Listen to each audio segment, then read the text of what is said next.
El conurbano no es un lugar, el conurbano es un territorio de muchas ciudades, ciudades que no tienen a favor fechas ni fundadores reconocibles, ciudades de muchos habitantes llegados de otras ciudades. Sobre el conurbano pesan algunas sospechas infundadas, aunque demasiado radicadas en el imaginario popular. En la región noroeste de ese conurbano, algo pasó, algo pasa y algo pasará.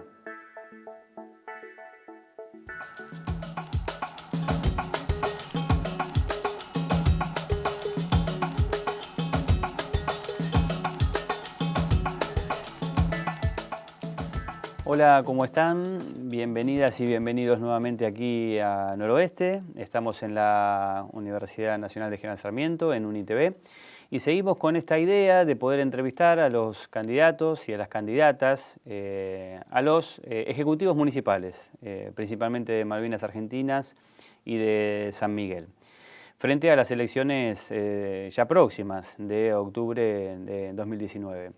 Hoy contamos con la presencia de Marcelo Ortega, candidato por el FIT a la Intendencia Municipal de San Miguel. Bienvenido, Marcelo. Bueno, muchas gracias por la invitación. Ahora es el FIT Unidad. FIT Unidad, mejor, bien. Sí, porque fue la ampliación que se hizo con la incorporación del MST. Bueno, podemos comenzar por ahí, digamos, ¿no? La conversación. Por esta idea sobre la que muchas veces se discute en política, ¿no? Los procesos de unidad, o sea, cómo ha hecho la izquierda para enfrentar estas elecciones.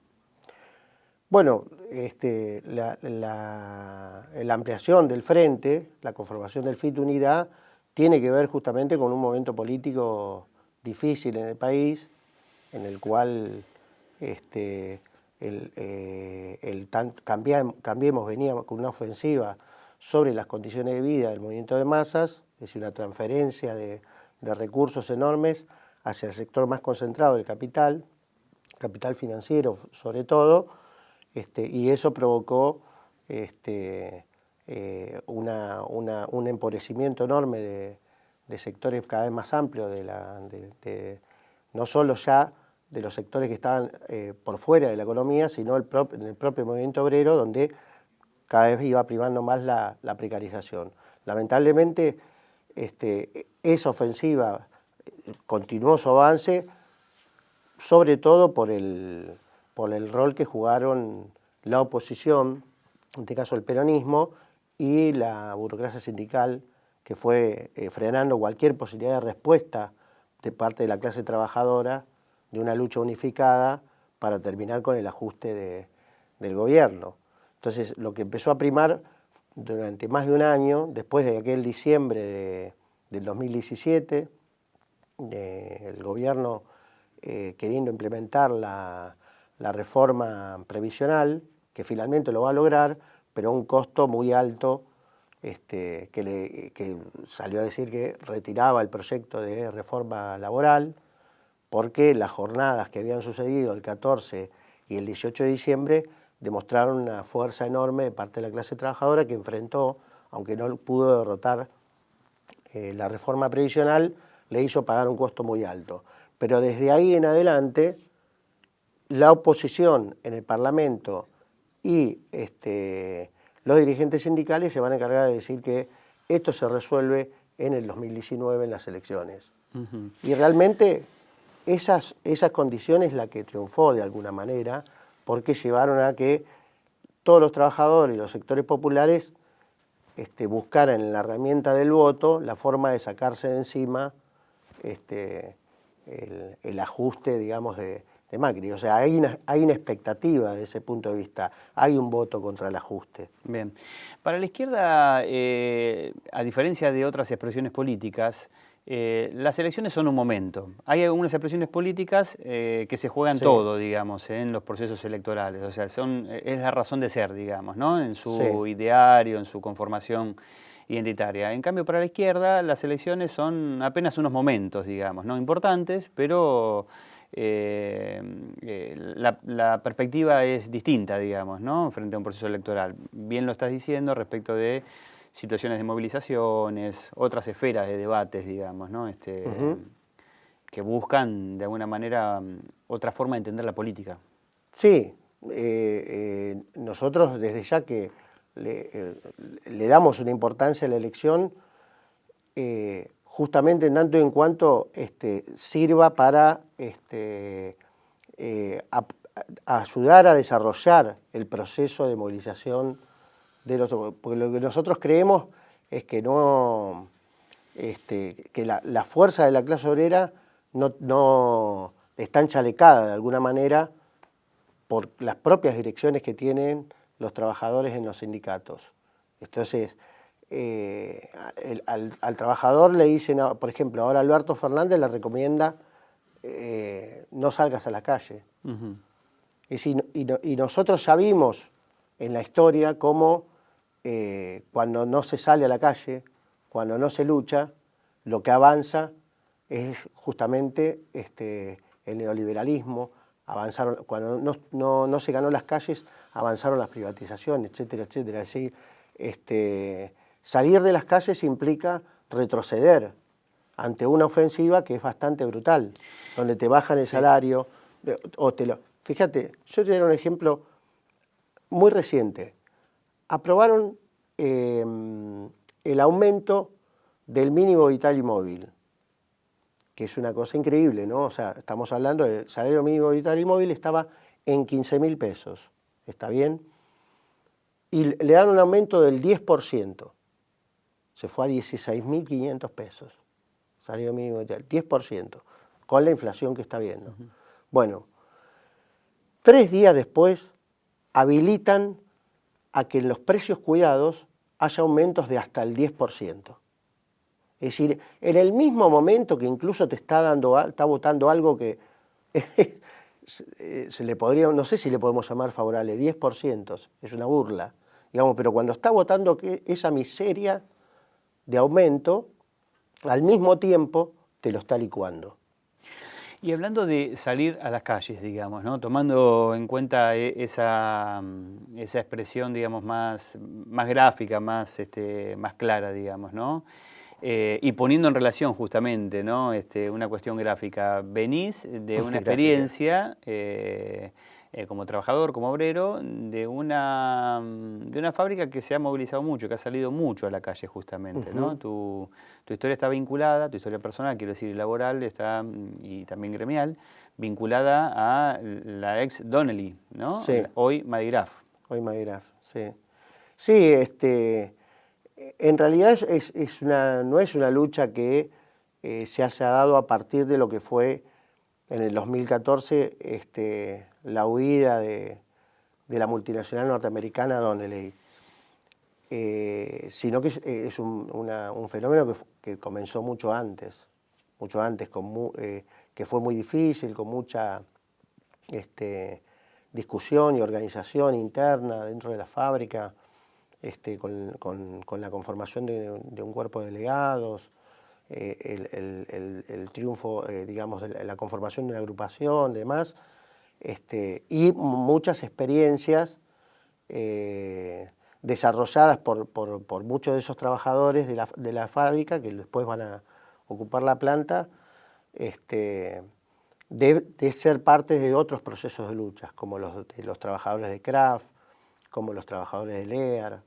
Es decir, fue el desarrollo de una organización lo que permitió, llegado el momento de que la empresa se fue, decidió cerrar los negocios en la Argentina, dice que el cartelito que puso en la puerta, dejando un 0800, y irse del país y dejar 400 familias en la calle. Pero bueno, la organización permitió eso, demostrar de alguna manera que los trabajadores no necesitábamos empresarios para poder producir la fábrica. Eso lo demostramos, ya se mostró en la historia muchas veces, digamos, pero correcto, siempre sirve una vez más, ¿no? Y aparte porque es una respuesta a la desocupación, o sea, porque es no abandonar concreta. El lugar, claro, el lugar productivo que teníamos todos los días. Claro. Es no entregarse a la desocupación a la que te llevan, a la marginación social, y dar una respuesta en ese sentido para defender la fuente laboral. Nosotros decíamos, detrás de cada trabajador hay una familia. Nosotros no queríamos más familias en la calle, no queríamos volver a ver lo que se había vivido en el menemismo, ¿no? Donde empezó a crecer muchísimo la desocupación y terminó en el desastre del 2001, donde se vieron millones en las calles que tenían que saquear supermercados porque le habían aplicado semejante plan de hambre. Una situación desesperante, claro, digamos, ¿no? Claro. Bueno, cada candidato, cada candidata tiene una historia, digamos, ¿no? Tras de sí, una historia presente, ¿no? Un poco la pregunta tenía que ver con intentar, a través de este programa, presentar, digamos, ¿no? De cara a la sociedad, quién es Marcelo Ortega. Y me gustaría llevarte un poco más al terreno propio, digamos, ahora de la política local, ¿no? Como para poder pensar, bueno, más concretamente, una caracterización, digamos, de los problemas de esta ciudad, de San Miguel, las perspectivas, digamos, ¿no? Que ustedes ven respecto de, bueno, cómo se tiene que conducir una ciudad, ¿no? Cómo se tiene que dirigir, qué se tiene que hacer, digamos, para... de alguna manera para satisfacer intereses muy diversos, digamos, ¿no? Sí, mira, para mí, o sea, problemas podemos enumerar un montón, ¿no? De problemas sanitarios que son... Pero ¿cuáles caracterizan ustedes? Fundamentales, qué sé yo, el Hospital de Arcadia no puede funcionar como está funcionando. Yo tuve la oportunidad ¿Qué de problemas detectan ustedes en cuanto a la cuestión de salud? No, escúchame, el Hospital de Arcadia, vos vas ahí y los ancianos salen, el mayor porcentaje sale muerto. Yo tuve esa experiencia lamentable con un familiar cercano y era terrible como durante esa semana se iban más gente fallecida que las que le daban de alta. Vos vas al Hospital de Arcadia y no te atiende un funcionario del hospital, te va a atender un policía.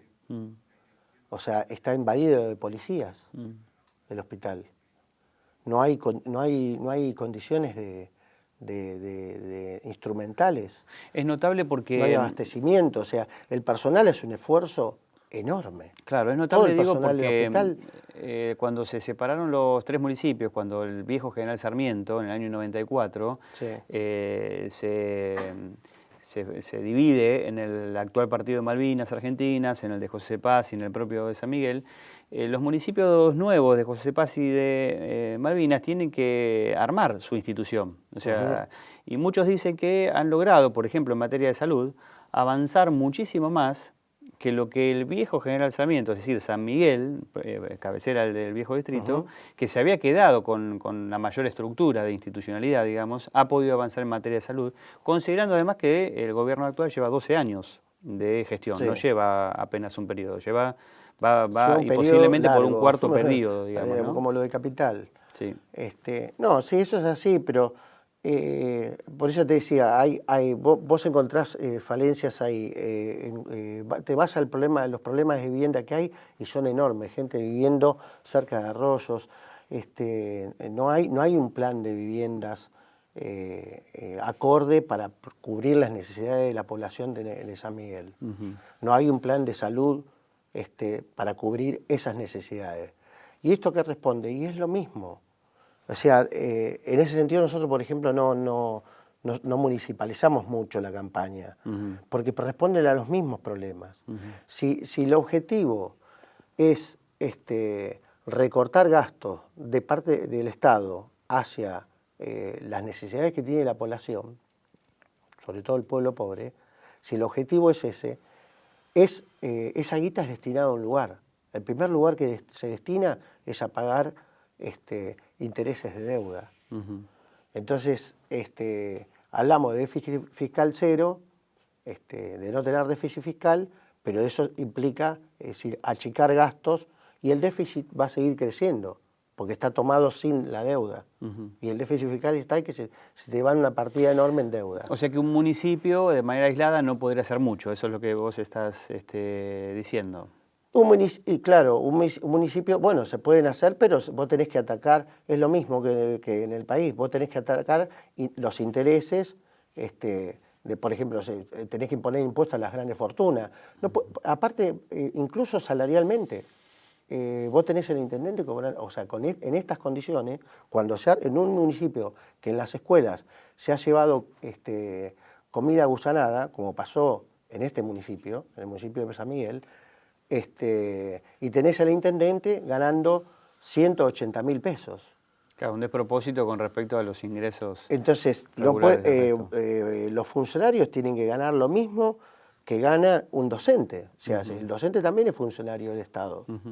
Bueno, un funcionario público, político, no tiene por qué ganar más, porque justamente, ¿para quién gobiernan? Claro. Te propongo pensar algo en lo que seguramente, tanto por tu trayectoria de militancia personal, pero también colectiva, has pensado y has discutido, digamos, seguramente, que tiene que ver con la cuestión industrial, digamos, ¿no? Sobre San Miguel aparece una idea cada tanto, digamos, nunca concretada, de un parque industrial, digamos, ¿no? No, sí. Entonces, ¿querés charlar algo sobre eso? Sobre todas las campañas. No, pero es cómico. Eso lo trajiste y siempre me acuerdo de eso, ¿no? Pero aparte yo vivo cerca de ahí. Entonces vos pasás todo el tiempo y están porque dejan algunos carteles, ¿viste?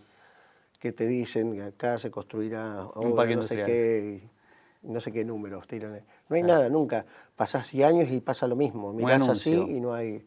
Hay un anuncio, ves algún bolsito que está medio a medio armar ahí y ahí quedó, pero no años, décadas, es así. Y todos los intendentes anuncian lo mismo, inauguran. Yo me acuerdo que de la Torre lo inauguró como parque industrial. Acá se desarrollaba el parque industrial y cortó una cinta adentro y no hay nada. Pero no hay industria. No hay nada. Un parque industrial sin industria, digamos, ¿no? Sin industria, sí.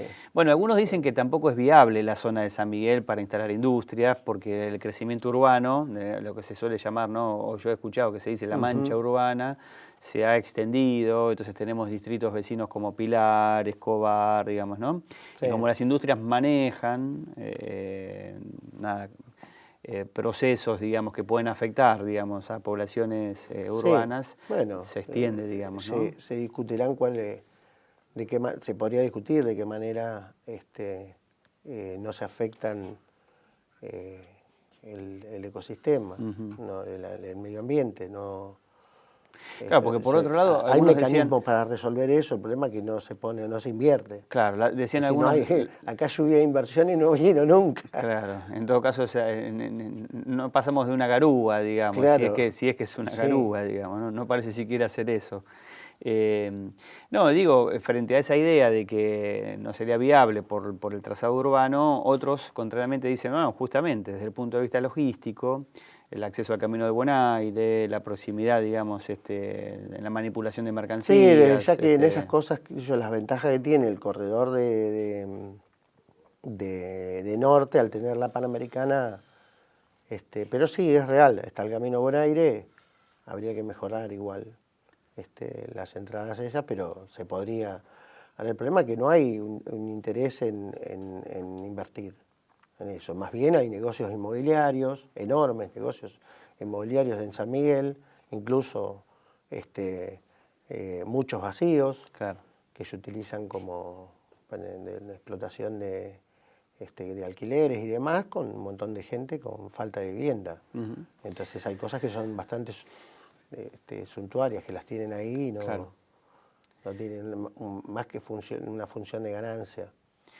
Una característica de la izquierda o las izquierdas en general, en sus expresiones político-partidarias, es hacer el intento de no personalizar, digamos, ¿no? Es decir, de no construir en la figura de Marcelo Ortega, digamos, únicamente, ¿no?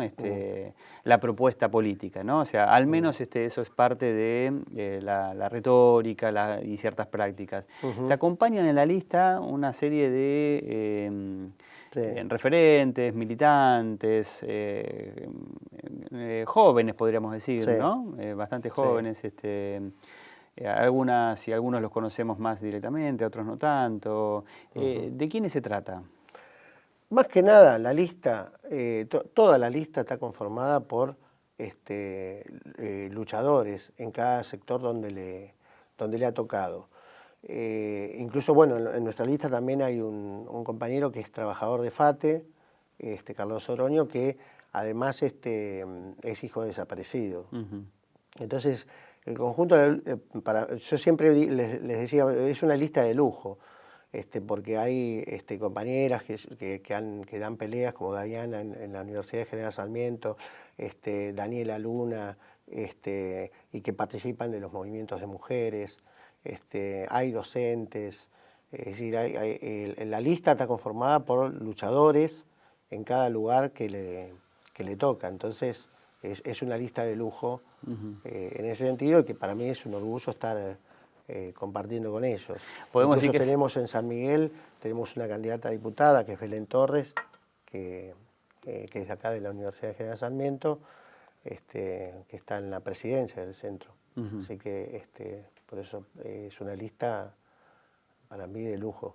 Podríamos decir entonces, tomando en cuenta, digamos, este criterio, ¿no?, que vos resaltás claramente, que es la condición de luchadores, de luchadoras, un criterio que aleja o distingue a la izquierda de otras expresiones políticas en donde se suele hablar de rosca, ¿no? En el momento, a la hora de los cierres. ¿Tiene la izquierda algo así? Como una rosca? Hay rosca en todos lados, ¿no? En la izquierda también hay rosca. No, pregunto, digamos, ¿no? Porque se suele asociar a que el momento de cierre de lista es difícil por los egos, porque, bueno, yo también lucho, puede decir un compañero, o sea, tómeme en cuenta a mí, digamos, considerando que es un frente, considerando que es un frente político y que justamente la lógica de frente significa procesar, y a veces el tiempo no alcanza para poder procesar diferencias y acuerdos, ¿no? Los tiempos electorales ponen un límite, si bueno, se cierra la lista, tiene que ser a las 12 de la noche de tal día, digamos, y entonces ahí aparecen las tensiones, digamos, ¿no? Pero parece ser que la izquierda ha encontrado como un tono para resolver esto hace varios años. Sí, encontramos varios mecanismos que llevamos adelante, porque a veces se tiende en las polémicas que hemos tenido, o que he tenido oportunidad de tener con algún compañero que es más bien cercano a las ideas del peronismo o del kirchnerismo, tratan de igualar esto de que en todos lados hay rosca y la izquierda también tiene rosca, pero las panquequeadas de los partidos dominantes en la política no es moneda común en la izquierda. Hay como una mayor evidencia de coherencia, digamos, claro, ¿no? Un recorrido, digamos, una constancia que puede manifestarse a veces en rupturas, pero que tienen un anclaje en interpretaciones, principios, digamos, exactamente, no en prebendas. Claro. Entonces, nosotros hemos encontrado, por ejemplo, planteamos las bancas son rotativas. Entonces, el periodo legislativo que vos tenés de 4 años es dividido proporcionalmente por cada fuerza. Entonces, todos van a estar en la rotación, cada partido integrante del FIT va a ingresar a esa legislatura. Considerando esto, por ejemplo, considerando esta dinámica de carácter más colegiado, si se quiere, colectivo, democrático, ¿no?, de esta alternancia, considerando que para armar una lista se tiene en cuenta el anclaje real en lo organizativo, en la lucha, digamos, ¿no? Considerando que la izquierda se posiciona desde el lugar de los más débiles, de los explotados, de los oprimidos, ¿por qué crees vos que la sociedad no termina, digamos, de mirar a la izquierda como una opción mayoritaria, digamos? La va viendo, ¿no? O sea, si uno analiza el devenir histórico, por supuesto que la presencia electoral es cada vez más notable, pero aún así hay algo así como una expectativa de un salto, digamos, ¿no?, a una escena más grande. ¿Qué análisis haces vos o hacen en los distintos partidos que componen el frente sobre este asunto, digamos, ¿no? Mira, más que, para nosotros más que nada es que expresa por un lado que la lucha de clases entre los trabajadores y contra la ofensiva que han tenido aún no ha pegado un salto importante de lograr superar esa traba que tiene adelante, que es la conducción sindical. Digamos, los dirigentes sindicales que le dicen, no, mirá, todo lo que está haciendo el gobierno está mal, pero van a convocar alguna medida y no sé. Estamos evaluando la posibilidad de, en octubre, hacer un congreso para ver si... Entonces, eso no lo ha podido superar, aunque ha habido luchas que son importantes, que han marcado un camino de que muestra que hay disposición a hacerlo, pero no ha podido superar a esa conducción, y entonces ha primado más bien la expectativa. El peronismo es un partido justamente de contención, es decir, de contener la posibilidad de que el movimiento de masa... Policlasista, podríamos decir, ¿no? Algunos investigadores lo suelen llamar así, es un partido policlasista. Y podríamos decir, ¿cuán de acuerdo estás con esa expresión que por lo menos yo se la he escuchado a un antiguo dirigente trotskista de nuestro país, creo que de la década, sí, no me equivoco mucho, de la década del 60 aproximadamente, que la estrategia era algo así como construir un partido obrero basado en los sindicatos? ¿A quién te referís? Me refiero a Posadas, ¿no? No. ¿A quién te referís? Como dirigente trotskista. A la pregunta que estás haciendo. Claro, si la estrategia, digamos, ¿no? Tomando en cuenta que analizás que la dirigencia sindical es un tapón o una contención, digamos, ¿no? A la expresión de la fuerza del movimiento obrero. La expresión política, digamos, ¿sería un partido obrero basado en los sindicatos o es otra forma, digamos, la que vos imaginás? Nuestra estrategia es que gobiernen los trabajadores. Nosotros creemos que la clase social, que es progresiva en la sociedad, es decir, que puede llevarnos realmente al progreso, al avance de la humanidad, es la clase obrera, en el sentido de que su propia historia de lucha revolucionaria a lo largo de estos 2 últimos siglos y el rol que juega en la producción hacen que sea la clase social que pueda... Claro, la pregunta era si la forma de expresión política de eso es lo partidario, quiero decir, ¿no? Eso se tiene que expresar justamente porque la clase obrera tiene este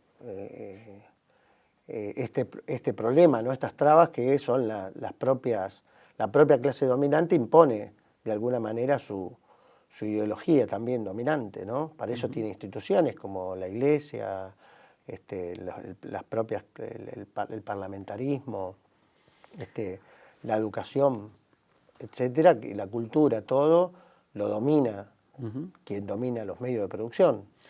Entonces eso lo impone como ideología.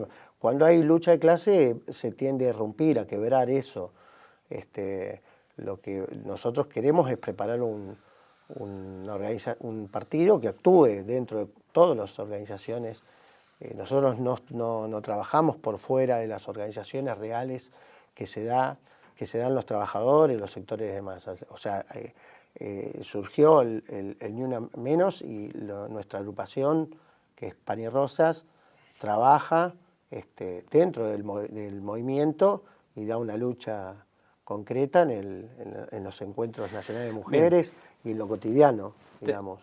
Tenemos que ir como redondeando porque el formato del programa así lo exige, digamos, ¿no? Y unas 2 últimas preguntas. Una posiblemente quizás ya la hayas contestado, digamos, en distintos momentos de la conversación. cuando dijiste que de alguna manera no pretenden municipalizar la elección, digamos, yo igual tenía que preguntarte por las propuestas de cara a las ciudadanas y a los ciudadanos de San Miguel, digamos, ¿no? O sea, como si tuvieses que hablarle a la Cámara, digamos, ¿no? Y decirles, bueno, nosotros o me propongo, digamos, para San Miguel tal o cual cosa. Y la última final, como te decía, fuera de cámaras al comienzo, se trata de humanizar estas discusiones, estas conversaciones, en relación a, bueno, qué es lo que más te gusta de esta ciudad, digamos, ¿no? De San Miguel. ¿Qué es lo que más me gusta? No, lo que más me ha gustado es poder haber podido, durante esta campaña, por ejemplo, hablar con infinidad de trabajadores, de jóvenes, de mucha juventud, de los barrios más precarios que tiene San Miguel, y que te manifestara en eso, ¿no? Esa necesidad de alguna manera darle vuelta a todo, o sea, de terminar con esa vida ruin a la que la llevan a la juventud permanentemente, con el problema de la desocupación, o con trabajos muy precarios, o con el hacinamiento en los barrios, con la falta de atención médica, todas esas cosas que permanentemente me cuentan los jóvenes trabajadores, los jóvenes de las barriadas, y que eso al mismo tiempo se haya podido unir muy fuerte a jóvenes que tienen otra realidad, que es pelear dentro de la universidad para que no se destruya la educación pública, o en los terciarios para que no se cierren carreras, y esa confluencia que se ha dado y la posibilidad de poder establecer un diálogo con ellos, que es lo que parte de nuestra juventud, de la juventud de esta ciudad, me ha gustado mucho eso. Bueno, Marcelo, muchísimas gracias por haber estado aquí con nosotros. Espero que haya sido también de tu agrado. Es una conversación muy comprimida, obviamente, son temas que requieren mayor desarrollo. Pero bueno, hemos dado un paso por lo menos en este contexto electoral. Muchas gracias por tu presencia aquí. Muchas gracias a vos.